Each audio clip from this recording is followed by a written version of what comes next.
এবারের ঈদটা আমার জন্য একটু স্পেশাল, তাই আমি একটু শপিং গুলো স্পেশাল ভাবেই করতেছি। দিনের বেলা শপিং করতে একদমই বের হওয়া হয় না, কারণ দিনের বেলা অনেক টায়ার্ড লাগে। তাই ইফতারের পরপরই হচ্ছে আমি বের হয়ে গিয়েছি। আমি গিয়েছিলাম ধানমন্ডি সীমান্ত সম্ভারে। আমি মূলত গিয়েছিলাম থাইল্যান্ড হলে জুতা কেনার জন্য। আর আমার কাছে এই সুন্দর কিউট ব্যাগটা এত ভালো লেগেছে, এটার প্রাইস ছিল ১৫০০ টাকা।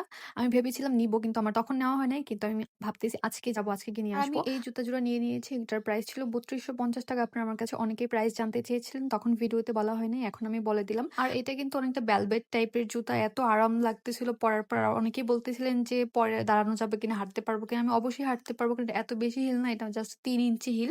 ৩ ইঞ্চি হিল তো পরাই আর যায়। ভেলভেট হওয়ার কারণে একটু আরামও লাগতেছিল আমি জুতাগুলা একটু পরে। ভালোভাবে চেক করে দেখতেছিলাম। আমি এই জুতাগুলা সেই জানুয়ারি মাস থেকেই সিলেক্ট করে রেখেছিলাম যে আমি এই জুতাগুলা কিনবো ঈদের আগে। তাই আমি ভাবলাম যে আমি অনলাইন না কিনে অফলাইনে কিনে ফেলি। কারণ জুতা অনলাইনে কেনাটা আমার কাছে বেশি একটা ভালো মনে হয় না আরকি। মনে হয় যে হয় সাইজ মিলাতে পারবো না, বা যদি কোনো প্রবলেম থাকে সেক্ষেত্রে আবার রিটার্ন দিয়ে আবার নিয়ে আসা। তার থেকে ভালো আমি হচ্ছে শপ থেকে নিয়ে নেই। কারণ জুতা শপ থেকে নেওয়াটাই আমার কাছে মনে হচ্ছে যে আমি বেস্ট। যখন গিয়েছিলাম তখন দোকানে এত বেশি ভিড় ছিল, আমি তো ভেবেছিলাম মনে হয় আমি আমার এই জুতা জোড়া পাবো না। তারপর আমি আরো বেশ কিছু জুতা ট্রায়াল দিতেছিলাম, দেখতেছিলাম যে এটা ছাড়া আমার অন্য কোনো জুতা ভালো লাগে কিনা। কিন্তু না, আমার যে সেই চোখে এই জুতা আটকেছে আগে থেকেই, সেই জুতাটাই আমার ভালো লেগেছে আর ওইটাই আমি নিয়ে আসছি। তো আপনারা আমাকে জানাবেন যে আমার জুতা জোড়া কেমন হয়েছে। আর এই জুতাগুলো তো অনেক বেশি ট্রেন্ডি গত বছর তারপর থেকে। এখানে আরো অনেক সুন্দর, সুন্দর কিউট, কিউট ব্যাগ ছিল, যেগুলোর প্রাইস ছিল ১৫০০ টাকার মধ্যে। আর আমার কাছে এই ব্যাগটা অনেক বেশি ভালো লেগেছে। আমি তখনই কিনতে চেয়েছিলাম, বাট কি মনে করে যেন আমি আবার রেখে আসছিলাম। কিন্তু আমি বাসায় এসে আসলে এটা ভুলতে পারতেছি না। আপনারা আমাকে জানাবেন যে এই ছোট ব্যাগটা কেমন? কারণ আমার ইচ্ছা আছে যে আমি আজকে গিয়ে এটা নিয়ে আসবো। তারপর হচ্ছে আমি আমার জুতা জোড়া নিয়ে চলে আসছি। আমার ৮টার মধ্যেই হচ্ছে শপিং শেষ। আমি ইফতারের পরপর বের হয়ে গিয়েছিলাম আর বাইকে করে গিয়েছিলাম, যার জন্য আমার অনেক তাড়াতাড়ি হয়ে গিয়েছিল। তারপর শপিং করতে গেলে যা হয় আরকি, এটা সেটা খাইতে মনে চায়। তারপর হচ্ছে আমি একটা কোল্ড কফি নিয়ে নিয়েছি, বসে, বসে খাচ্ছিলাম। আর একটা আপুকে বলেছিলাম যে আমাকে একটু ভিডিও করে দেন।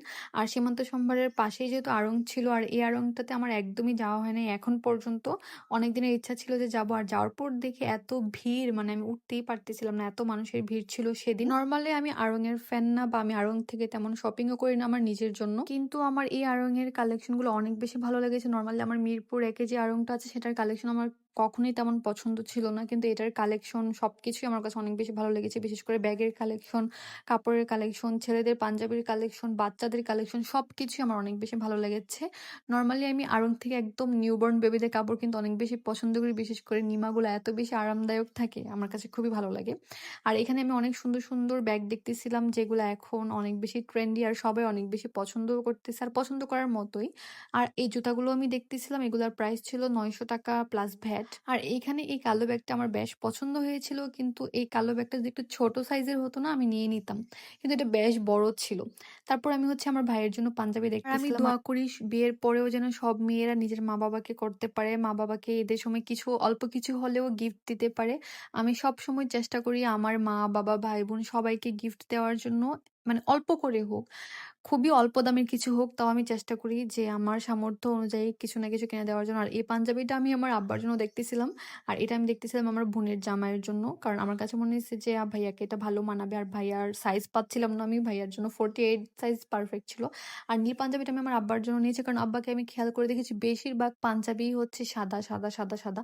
তাই ভাবলাম যে এবার একটু অন্যরকম আর পাঞ্জাবি আমি দেই। আরো বেশ কয়েকটা ওয়ান পিস দেখতেছিলাম। বাকিগুলোর ভিডিও করা হয়নি, শুধু এটার ভিডিওই করেছি। আর জুতাও ট্রায়াল দিতেছিলাম। আমার ইচ্ছা ছিল জুতা নেওয়ার, কিন্তু আমি পছন্দ করতে পারতেছিলাম না। আর এই সেই ব্যাগ যেটা কিনা আমার যাওয়ার পর থেকে অনেক বেশি ভালো লেগেছে। কিন্তু সাইজের জন্য নিতে পারি না। এত বড় সাইজ আমার পছন্দ না। একটু ছোট সাইজ হলে ভালো লাগতো। আরো বেশ কিছু ব্যাগ ছিল রঙের এখানে। ভিতরে আমি গিয়েছিলাম মনে হয় ৮টা ৮:৩০ দিকে। আর এখান থেকে আমি বের হইতেছি 11:30 বেজে গিয়েছিল। আমার আরো দেখতে মনে চাচ্ছিল, কিন্তু আসলে সময় নেই। কারণ আমার বাসার গেটই বন্ধ করে দিয়ে 11:30টায় আমি সেখানে ধানমন্ডি থেকে মিরপুরে আসবো। আমার অলরেডি ১২টা বেজে গিয়েছিল। বাসায় আসতে, আসতে এখন আমি বিল করব, আর দেখি আমার পাঞ্জাবি আটকে গিয়েছে। কোন রকমে টেনে, টেনে বের করা হইলো। তারপর হচ্ছে আমি বিল করতে গিয়ে দেখলাম যে আমার হচ্ছে ৳৫২২ ভ্যাট চলে আসছে। যেটা দেখে আমার খুবই মন খারাপ হইছে। মনে হচ্ছিল ৳৫২২ দিয়ে আমি আরো একটা কিছু কিনতে পারতাম। ৳৫,০০০ শপিং এ হচ্ছে ৳৫,৯০০ শপিং এর মধ্যে হচ্ছে ৫২২ টাকা হচ্ছে ভ্যাট। এটা অনেক বেশি। যাই হোক, একটা ব্যাগ নিয়ে নিয়েছি, কারণ ব্যাগ ছাড়া তো আমি যাইতে পারব না। যেহেতু আমার কাছে এক্সট্রা কোনো ব্যাগ নাই। তারপর হচ্ছে আবার আমি বাইকে করে যাব। আর এখানে আমি আড়ং আর্ট থেকে ২ টা হেয়ার প্যাক নিয়েছি। যদিও আমি কখনো ব্যবহার করি নাই। কেন জানি আমার মনে চাইলো, তার জন্য নিয়েছি। আর এই ব্যাগটাও কিন্তু অনেক আর সুন্দর আমি ছিল। আমার বেশিরভাগ শপিংই হচ্ছে অনলাইনে করেছি। আর আমার আড়ং শপিংটা কেমন হয়েছে আর জুতাগুলা কেমন হয়েছে আপনারা আমাকে জানাবেন। আর বাকি শপিং গুলার ভিডিও আসতেছে।